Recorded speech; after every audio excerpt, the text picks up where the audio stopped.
अस्सलाम वालेकुम dear viewers, मैं हूं Waheed Wazir. Welcome to my YouTube channel. उम्मीद है आप सब खैरियत से होंगे।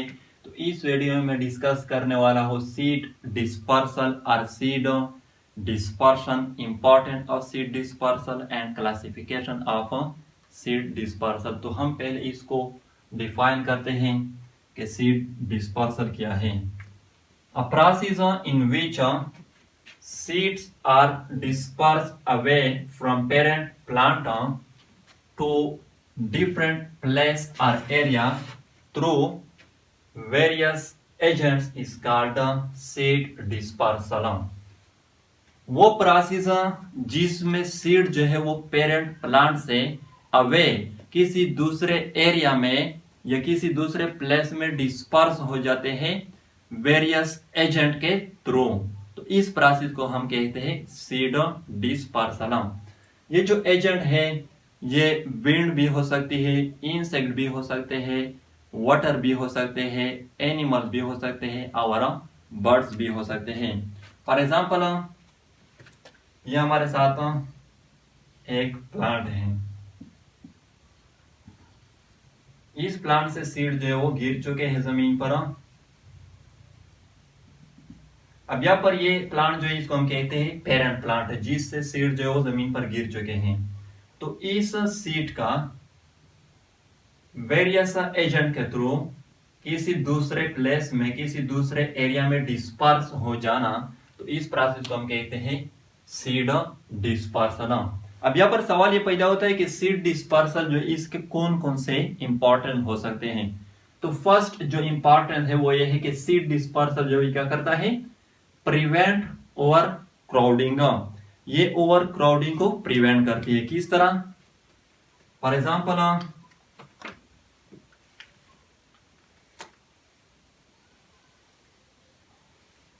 ये हमारे साथ एक प्लांट है और इससे सीड जो है वो जमीन पर या फ्रूट जमीन पर गिर चुके हैं। तो यहां पर हम सपोज कर लेते हैं कि ये जो सीड है जो इस प्लांट से गिर चुके हैं ये डिस्पर्स नहीं हुए हैं। तो जब फेवरेबल कंडीशन आ जाती है तो ये सीड जो है ये क्या हो जाएंगे, जर्मिनेट हो जाएंगे सीडलिंग में। अब यहाँ पर ये सब के सब जब जर्मिनेट हो जाएंगे तो यहाँ पर एक क्राउड बन जाएगी। तो इस क्राउड में ये जो सीडलिंग है ये एक दूसरे के साथ कंपटीशन करेंगे, पेरेंट प्लांट के साथ भी कंपटीशन करेंगे। किस चीज के लिए? लाइट के लिए, वाटर के लिए, मिनरल्स के लिए। तो इस सीडलिंग में सिर्फ वो सीडलिंग ग्रो करेगा जो स्ट्रांगेस्ट है। बाकी जो सीडलिंग है वो क्या हो जाएंगे, वो इफेक्ट हो जाएंगे और वो मर जाएंगे। तो इसका हल जो है वो क्या है, वो है सीड डिस्पर्सल। क्योंकि हम कहते हैं कि ये क्या करती है, प्रिवेंट करती है ओवर क्राउडिंग को। अब यहां पर अगेन मैं एग्जांपल लेता हूं। फॉर एग्जांपल ये हमारे साथ एक पेरेंट प्लांट है। तो इससे सीड जो है वो गिर चुके हैं जमीन पर। अब अगर ये सीड किसी दूसरे एरिया में, दूसरे प्लेस में वेरियस एजेंट के थ्रू डिस्पर्स हो जाए, फॉर एग्जांपल ये एक सीड जो है यहाँ आ गया, ये दूसरा इधर इधर इधर, तो ये क्या करेंगे, खुशी के साथ विदाउट एनी प्रॉब्लम ये क्या हो जाएंगे, ग्रो हो जाएंगे, जर्मिनेट हो जाएंगे और फिर यहाँ पर न किसी और प्लांट के साथ ये कंपटीशन करेंगे। तो इसलिए हम कहते हैं कि सीड डिस्पर्सल जो है ये क्या करती है, प्रिवेंट ओवर क्राउडिंग। सेकंड जो इंपॉर्टेंट है सीड डिस्पर्सल का वो है development of new population. New population को भी ये डेवलप करती हैं। किस तरह?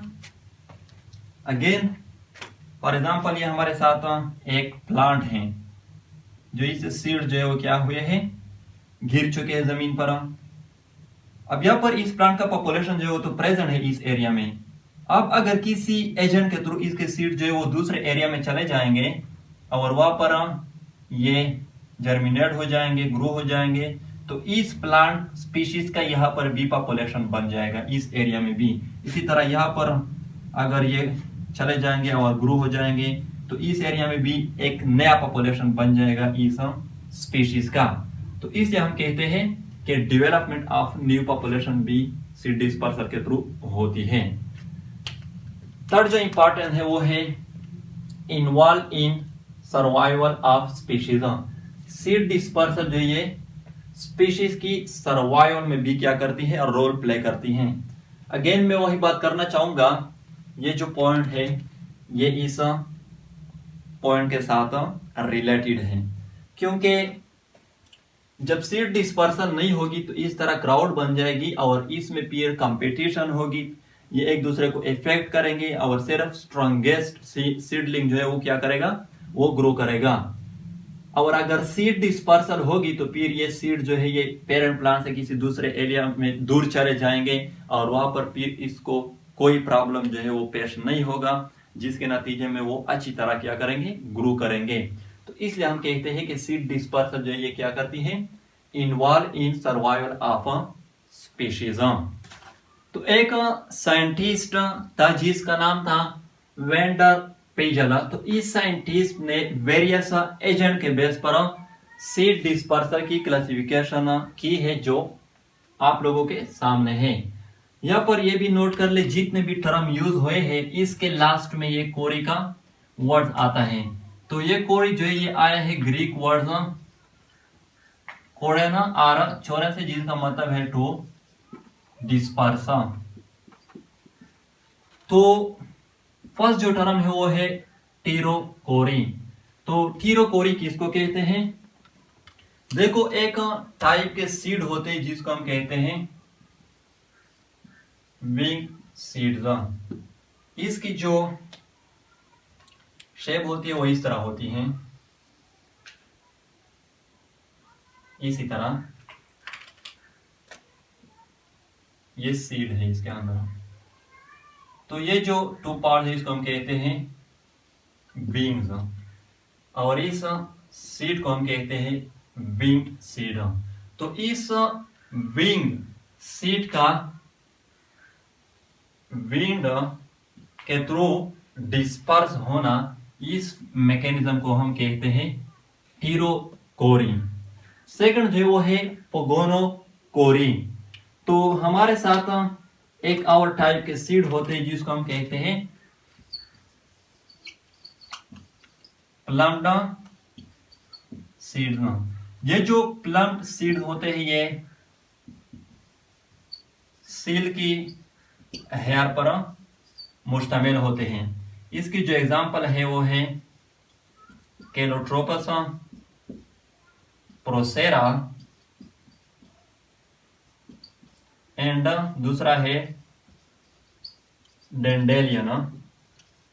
अगर आप लोग कैलोट्रोपस, प्रोसेरा एंड डेंडेलियन के सीड्स को देखें तो वहां पर सील के हेयर जो है वो मौजूद होंगे और इस सीड को हम प्लम्ड सीड कहते हैं। तो इस प्लम्ड सीड का विंड के थ्रू डिस्पर्स होना, इसको हम कहते हैं पोगोनोकोरी।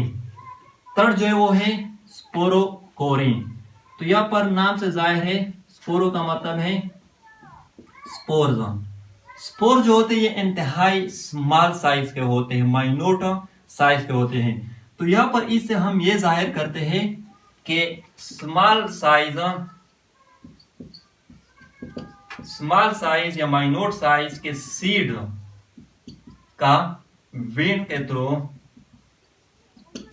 डिस्पर्स होना, इसको हम कहते हैं स्पोरोकोरी।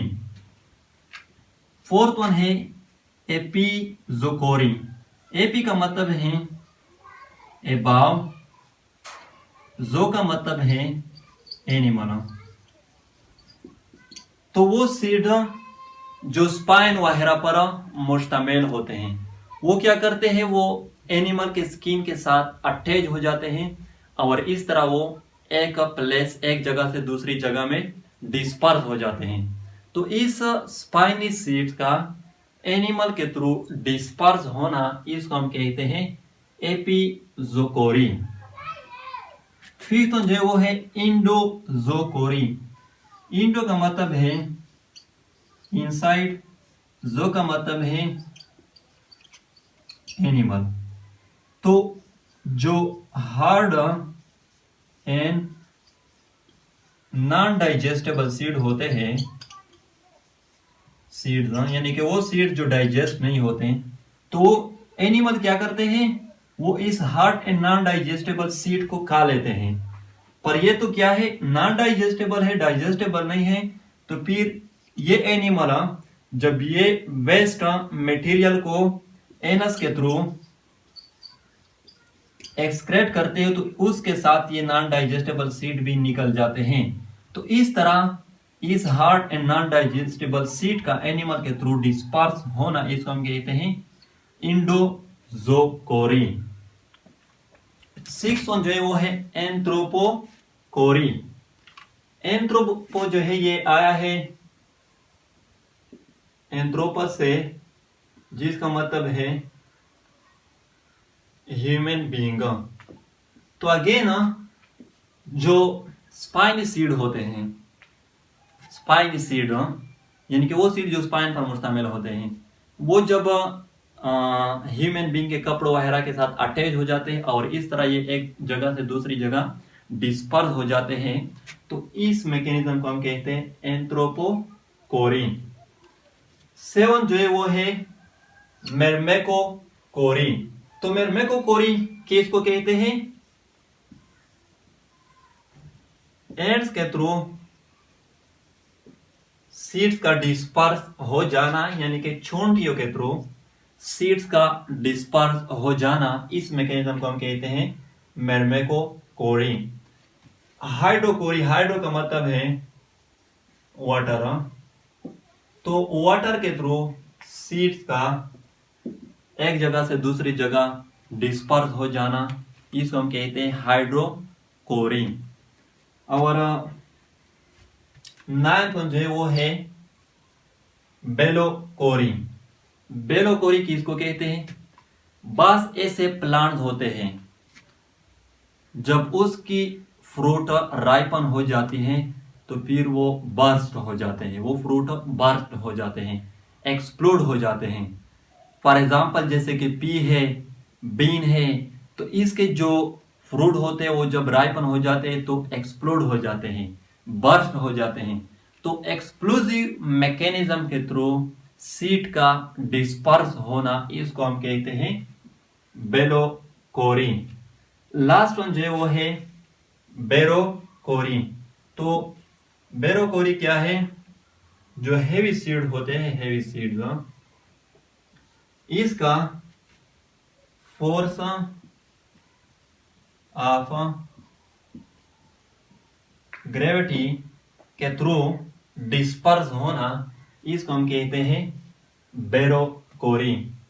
तो ये था सीड डिस्पर्सल, इसके इंपॉर्टेंस और इसकी क्लासिफिकेशन। अगर वीडियो अच्छी लगे तो लाइक भी करें, कमेंट भी करें। अगर अभी तक चैनल को सब्सक्राइब नहीं किया है तो चैनल को भी सब्सक्राइब करें। थैंक यू एंड खुदा हाफिज।